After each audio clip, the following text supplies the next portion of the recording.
everyone, welcome back to our channel Arunodayam's Biology. Previous videos lo manam natural resources chapter lo case 1 study lo 1 2 3 tables ni discuss cheskunnam kada. Now we are going to discuss table 4 in our video.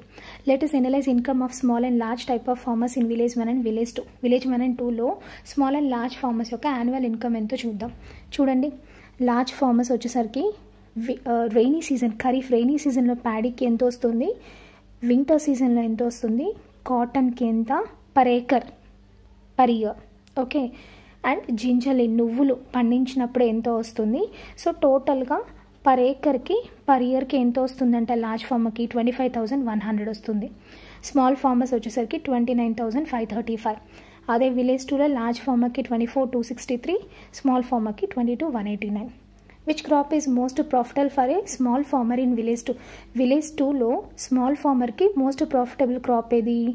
ఇదే ఎక్కువ వచ్చింది. So paddy, అది కూడా rainy సీజన్లో వచ్చిన ప్యాడీకే వాళ్ళకి income ఎక్కువ వస్తుంది. ఎందుకని రైనీ సీజన్లో వాళ్ళకి గ్రౌండ్ వాటర్ లెవెల్తో పాటు రెయిన్ వాటర్ కూడా అవైలబుల్గా ఉంది కాబట్టి ఆ సీజన్లో వాళ్ళకి ఎక్కువ వస్తుంది అనమాట.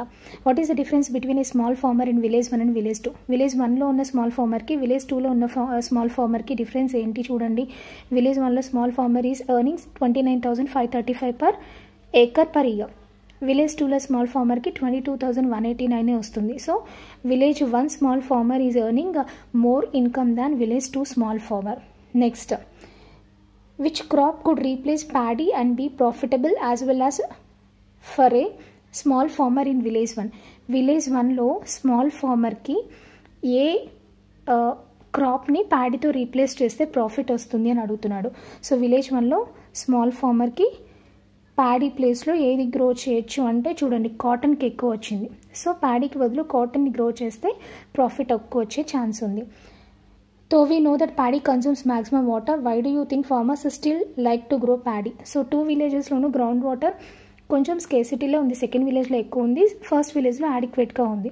సో అయినా సరే ఎందుకు 2 విలేజెస్లో ఉన్న ఫార్మర్స్ ప్యాడీని గ్రో చేయాలనుకుంటున్నారు? Paddy takes lot of water అని మనకు తెలుసు, మ్యాక్సిమం వాటర్ తీసుకుంటాయి. బట్ ఎందుకు వాళ్ళు అవే ప్రిఫర్ చేస్తున్నారంటే it is most profitable crop. ప్యాడీకి మనకి ప్రాఫిట్ ఎక్కువ వస్తుంది and it is most demanding crop also. So మన ఇండియాలో ఉన్న అందరికీ, యూజువల్గా సౌత్ ఇండియన్స్ అందరికీ కూడా స్టాపిల్ ఫుడ్ ప్యాడీ. సో అది most demanding crop plus most profitable crop కాబట్టి ఎక్కువ వాటర్ తీసుకున్నా సరే, ఎక్కువ వాటర్ లేకపోయినా సరే 2 విలేజెస్లో పీపుల్ దాన్ని గ్రో చేయడానికి ప్రిఫర్ చేస్తున్నారు. What is the impact of depleting resource upon the farmers? Depleting resource means decrease of resource. ఇక్కడ ఏది తగ్గిపోతుంది? 2 విలేజెస్లో గ్రౌండ్ వాటర్ కదా తగ్గిపోతుంది. So natural resource ground water decrease అవుతుంది. సో దానివల్ల ఆ ఇంపాక్ట్ ఫార్మర్స్ ఇది ఎలా పడుతుంది అని అడుగుతున్నాడు. సో ఏమవుతుంది, గ్రౌండ్ వాటర్ లెవెల్ డిక్రీజ్ అయిపోతూ ఉంటే బోర్వెల్ డెప్త్ ఇంక్రీజ్ చేయాల్సి వస్తుంది ఫార్మర్స్. సో దానికి పైప్ లైన్ సిస్టమ్స్ ఎక్కువ అవుతాయి, మోటార్స్ ఎక్కువ అవుతాయి. So running cost, electricity bills ఇవన్నీ కూడా పెరుగుతాయి. సో ఎక్స్పెండిచర్ అనేది ఇంక్రీజ్ అవుతుంది, ఇన్కమ్ అనేది తగ్గిపోతుంది వాళ్ళకి. అదే ఇంపాక్ట్ గ్రౌండ్ వాటర్ తగ్గిపోవడం వల్ల. Okay, next, do you think the income of small farmer in village 2 is sufficient enough to meet his expenditure? ఎంత వస్తుంది? 22,000 వస్తుంది పర్ ఇయర్కి. Definitely it is not sufficient. అది ఎవరికి కూడా సఫిషియంట్ ఉండదు. Okay, what are the major causes of pitiable condition of small farmer at village 2? Village 2లో ఈ స్మాల్ ఫార్మర్కి ఉన్న ఈ పిటియబుల్ కండిషన్ అంటే ఈ దయమైన స్థితికి ఏంటి కారణం అంటే ల్యాక్ ఆఫ్ అవేర్నెస్. విలేజ్ 2లో ఉన్న పీపుల్కి అవగాహన లేదు. ఏంటి, గ్రౌండ్ వాటర్ లెవెల్ ఎలా ఇంక్రీజ్ చేయాలి, పర్కులేషన్ ట్యాంక్స్ కానీ సోప్ పిట్స్ వేటి గురించి కూడా వాళ్ళకి అవేర్నెస్ లేదు. Okay, and they are not adapting drought resistant crops. And తక్కువ వాటర్తో గ్రో అయ్యే క్రాప్స్ ఏమైనా ఉంటాయా, వాటిని గ్రో చేస్తే బాగుంటుంది కదా అనే అవేర్నెస్ వాళ్ళకి లేదు. And they are not adapting those things also. అలాంటి వాటిని వాళ్ళు ఏమీ కూడా ప్రాక్టీస్ చేయడం లేదు కాబట్టి వాళ్ళకి ఇలా పిటియబుల్ కండిషన్ అనేది ఉంది. Do you think farming as an occupation is profitable for the small farmer in village 2? Village 2లో స్మాల్ ఫార్మర్స్కి ఫార్మింగ్ అనే ఆక్యుపేషన్ ప్రాఫిటబుల్గానే ఉందా అంటే నో. 22,000 వస్తుంది కదా, so no. Would the farmer have to look for other kind of occupation to meet his needs? So అందుకని farming వదిలేసి ఇంకేదైనా ఆక్యుపేషన్కి వెళ్ళాలనుకుంటున్నారా ఫార్మర్స్ ఆ విలేజెస్లో అంటే నో నీడ్, అక్కర్లేదు. They have awareness about percolation tanks, soap pits అలాంటి వాటి గురించి అవేర్నెస్ వచ్చి వాళ్ళు అలాంటివి వాళ్ళ విలేజెస్లో కన్స్ట్రక్ట్ చేసుకున్నారనుకోండి, సో గ్రౌండ్ వాటర్ లెవెల్ అనేది డిక్రీజ్ అవ్వకుండా ఉంటుంది. And they have to adapt drought resistant crops also. So crops తక్కువ వాటర్ తీసుకుని పెరిగే ప్లాంట్స్ ఉంటాయి, క్రాప్స్ ఉంటాయి, వాటిని కూడా వాళ్ళు కనుక వాళ్ళ పొలాల్లో వేస్తూ ఉంటే there is no need to leave that occupation. వ్యవసాయాన్ని వాళ్ళు వదిలేయాల్సిన అవసరం లేదు. Next, how did the availability of water affect a small farmer in a village 2? So small farmers village 2లో స్మాల్ ఫార్మర్స్కి వాటర్ తక్కువగా ఉండడం వల్ల దాని ఎఫెక్ట్ ఏంటి అన్నాడు. సో ఇంతకుముందు వచ్చిన క్వశ్చన్ లాగానే ఏమవుతుంది, వాళ్ళకి ఎక్స్పెండిచర్ పెరిగిపోతుంది, బోర్వెల్స్ అవన్నీ తవ్వించడం వల్ల ఇన్కమ్ తగ్గిపోతుంది, వాటర్ తక్కువగా ఉంది కాబట్టి ఈల్డ్ కూడా తగ్గుతుంది. So A project for the centre of world solidarity that addresses sustainability of ground water. So ఈ 2 విలేజెస్లోకి ఎవరు వచ్చారంటే centre for world solidarity, Secunderabad ఏపీకి సంబంధించిన వాళ్ళు ఒక ప్రాజెక్ట్గా ఏం చేశారంట, ఈ 2 విలేజెస్కి వచ్చి వాళ్ళు ఏం చేశారు, the addresses the sustainability of ground water. So ground వాటర్ని న్యాయంగా ఎలా వాడుకోవాలి అనేది వాళ్ళకి తెలియజేశారు. And they also help in recharging wells that were drying up in the విలేజెస్లో ఎండిపోతూ ఉన్న బావుల్ని ఎలా రీఛార్జ్ చేయాలి అనేది కూడా వాళ్ళు ఒక అవగాహన కల్పించారు. They encouraged more water sharing among farmers. So small farmers అయినా లార్జ్ ఫార్మర్స్ అయినా సరే ఒక గ్రూప్గా ఫామ్ అయ్యి ఎవరికి ఎంత వాటర్ కావాలో అంత వాటర్ని యూజ్ చేసుకోవాలి అని వాళ్ళు ఇనిషియేట్ చేశారనమాట, ఎవరు, సెంటర్ ఫర్ వరల్డ్ సాలిడారిటీ వాళ్ళు.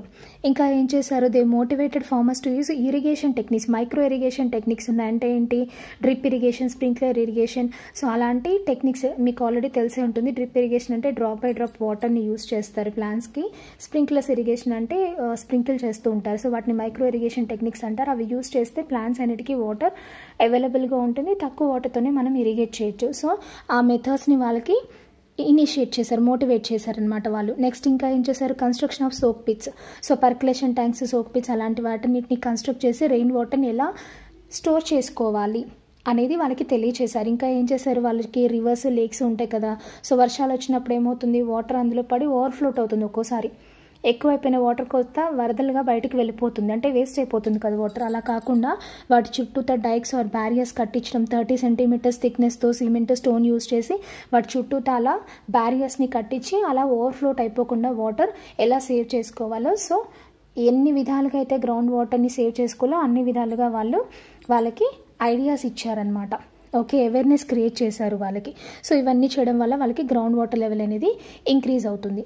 How can wells be recharged. So ఎండిపోయిన బావులన్నీ ఎలా రీఛార్జ్ అవుతాయి, పర్కులేషన్ ట్యాంక్స్ కానీ సోక్ పిట్స్ని కానీ మనం కన్స్ట్రక్ట్ చేస్తే వర్షాలు పడినప్పుడు ఆ వాటర్ అంతా అందులోనే ఉండిపోయి ఏమవుతుంది, కొన్నాళ్ళకి భూమిలోకి ఇంకిపోతుంది. సో అలా మళ్ళీ బావుల్లోకి నీరు చేరుతుంది అనమాట, అంటే గ్రౌండ్ వాటర్ ఇంక్రీజ్ అయ్యి రీఛార్జ్ అవుతాయి వెల్స్.